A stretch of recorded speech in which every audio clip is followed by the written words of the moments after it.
legal? E aí, rapaziada, pra quem já tá acompanhando na última semana, desde ontem, já vou falar mais uma vez aqui, hein? Tô concorrendo para ser o novo repórter da Band lá no Jogo Aberto. Então, para você que ainda não votou, vou estar explicando um passo a passo. Tem que baixar o aplicativo do Kawai e vou estar deixando o link disponível aí para vocês. Neste link, só ir na segunda rodada e votar aí, ó, em Álvaro Abílio, que sou eu mesmo, beleza? Para quem não votou, pode ir lá. Para quem votou, pode votar de novo. Dá essa força aí que amanhã no programa mesmo, ao vivo, nós teremos o resultado, beleza, galera? Então, vamos para cima porque ainda dá tempo de continuar a votação. Vamos começar o vídeo de hoje, né? Vamos falar sobre os treinamentos, né? Até porque nesses últimos dias, só isso, né? Não temos jogos, paralisação da data FIFA, né? O Brasil jogou neste último sábado, vai jogar aí também nesta semana e depois voltamos ao Campeonato Brasileiro, né? O São Paulo joga depois de amanhã, dia 21, nesta quarta-feira, às 19 horas, jogo no Morumbi. Nós voltamos à nossa casa contra a equipe do Atlético Paranaense. E o Dorival Júnior vai ter muitos problemas para essa partida. Tirando os jogadores lesionados, né? A gente tem uma lista grande aí desses jogadores lesionados, nós temos mais 3 desfalques.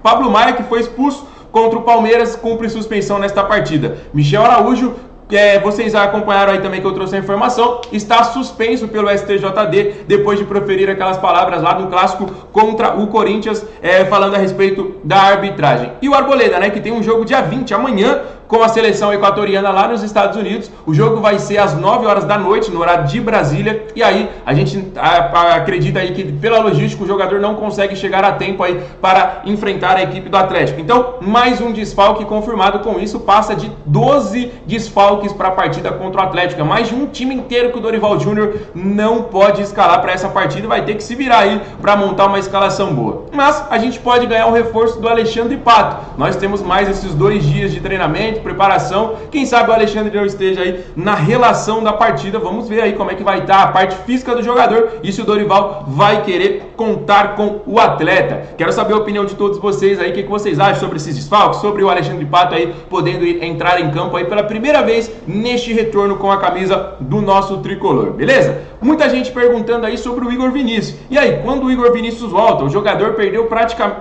perdeu o primeiro semestre inteiro, né? A gente está chegando na reta final do mês de junho agora e ele atuou apenas em 2 partidas, logo no início do Campeonato Paulista, né? Então, eu lembro daquele jogo que ele foi bem até contra a Ferroviária, né? Que a gente estreou, mas depois o jogador tá com uma pubalgia aí que realmente tá muito complicado. A gente lembra que em março ele tinha voltado aos treinamentos, vivia-se uma expectativa de que ele pudesse voltar logo, mas o jogador teve que passar por outro procedimento cirúrgico e até então, até hoje ainda não voltou e ainda não tem previsão de retorno. Então a gente está aguardando aí. Depois disso, São Paulo trouxe o Natan de volta de empréstimo, o jogador estava no Coritiba, contratou o Raí Ramos, o Orejuela voltou de empréstimo também nesta temporada, ao lado do Rafinha, mas a gente não consegue firmar um lateral direito, né? Então o Rafinha vem ganhando essa oportunidade, inclusive é o capitão do time, mas a gente sabe, né, que em condições todo mundo ali, na minha opinião, pelo menos o Igor Vinícius deveria ser o titular da lateral direita. É um jogador que cresceu muito de rendimento, mas, como eu falei, o São Paulo não divulga o tempo de recuperação dos seus atletas e com isso a gente ainda não tem noção de quando o Igor volta. Então, só para trazer essas afirmações aí para vocês. Galera, muita gente perguntando sobre aquela situação, né? Se o Dorival vai para a seleção, se não, provavelmente está fechado com o Carlo Ancelotti.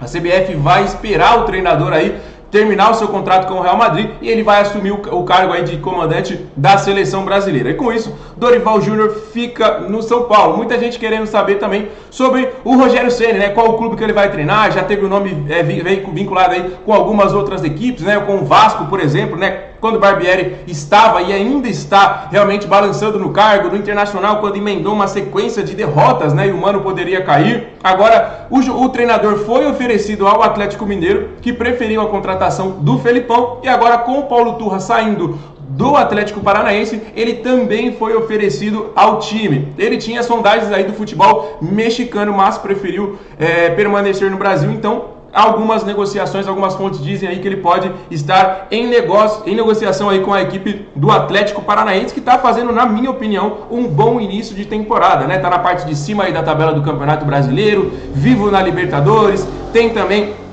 as outras competições aí que o Atlético está sempre brigando na frente, né? Se a gente for falar dos últimos anos, aí o Atlético jogou o final de Libertadores, ganhou Sul-Americana, ganhou Copa do Brasil, então é uma equipe que vem se firmando no topo do Brasil, né? Junto com as outras equipes e realmente vem aí crescendo cada vez mais com boas filosofias. Se a gente for falar só sobre as vendas do Atlético Paranaense, o Atlético Paranaense encaminhou a venda do Vitor Roque por 35 milhões de euros, mais 10 milhões em variáveis, ou seja, pode chegar a 45 milhões de euros, e o goleiro Bento por 10 milhões de euros para a equipe do Benfica, a venda mais cara de um goleiro no futebol brasileiro, né? Então os caras realmente estão crescendo cada vez mais e o São Paulo cada vez mais para baixo, né? Porque a gente está atrasando o salário, atrasando o direito de imagens. Inclusive, o Júlio Casares ontem deu uma entrevista falando apenas sobre isso, né? Quando que vai acertar esse vencimento com os atletas? Tinha atleta aí com cerca de 3 meses com direitos atrasados. Então, realmente a situação do São Paulo está complicada. Mesmo a gente avançando na Copa do Brasil, mesmo a gente vencendo na Sul-Americana, né? Porque a gente está até agora sem sofrer nenhum gol na fase de grupos. E cada vitória da Sul-Americana vale 100 mil dólares, ou seja, 500 mil reais pelo menos. Morumbi lotado todo jogo, dinheiro tá entrando, mas a gente tá com muita dívida. A gente espera agora que a gente consiga realmente dar uma estabilizada. Vai ter que vender algum jogador, a gente não sabe se ainda será o Beraldo ou se será o Pablo Maia, provavelmente 100 milhões de reais só nesta negociação. Tem a negociação aí de alguns outros jogadores que podem trocar de time, como por exemplo o Gabriel Sara, que o São Paulo tem uma porcentagem. Então vive-se essa expectativa dessa janela de transferências que está chegando. Dia 3 de julho vai abrir ela oficialmente, e aí os clubes já podem oficialmente também já anunciar os seus jogadores que estão aí em transferências entre outros clubes. Neste momento apenas jogadores sem contrato, como era o caso do Alexandre Pato. E aí esses jogadores que já fecharam, né, como a gente viu por exemplo o Flamengo com o Luiz Araújo, aí no dia 3 ele pode chegar, pode ser regularizado no BID, e aí sim, quando quiser, o treinador pode ser escalado para as partidas, tá bom? Depois desse jogo contra o Atlético Paranaense, São Paulo volta a jogar no Campeonato Brasileiro, mas aí fora de casa, né? A gente teve uma logística boa nesses últimos dias, tirando essa data FIFA, né? A gente jogou a maioria dos jogos no Morumbi, casa lotada em todas as partidas. Contra o Palmeiras, que a gente perdeu, foram 56 mil. E aí, depois a gente vai para fora de casa, lá para Minas Gerais, jogar contra a equipe do Cruzeiro. E aí começa a fase mais difícil, né? Último jogo da Sul-Americana para definir o mata-mata, e também no mês de julho começamos aí o mata-mata da Copa do Brasil, São Paulo contra Palmeiras. Inclusive, esse ontem foi o jogo do Brasileirão Feminino, né? O São Paulo buscou empate no finzinho, empatou com a equipe do Palmeiras, né? Agora vai decidir a vaga lá no Allianz Parque neste próximo final de semana. As meninas estão jogando muita bola, teve chance de ganhar o jogo, mas acabou, o Palmeiras conseguiu abrir o placar, o São Paulo foi buscar, empatou o jogo, e agora a gente tem uma expectativa boa, né? Porque na primeira fase a gente venceu lá no Allianz Parque de 1-0. Quem sabe a gente não repete esse resultado e avança aí pra semifinal. Beleza, galera? Então, ó, pra você, mais uma vez, dá aquela moral pra gente, me segue lá no Instagram, AlemãoSPFC. Tô deixando mais uma vez, claro, aí o link pra votação lá pra ser o repórter do Jogo Aberto está na descrição do vídeo, no comentário fixado. Então, não esquece, beleza? O vídeo tá chegando ao fim, volto às 18 horas com mais informações pra todos vocês. Fiquem com Deus, um abraço e valeu!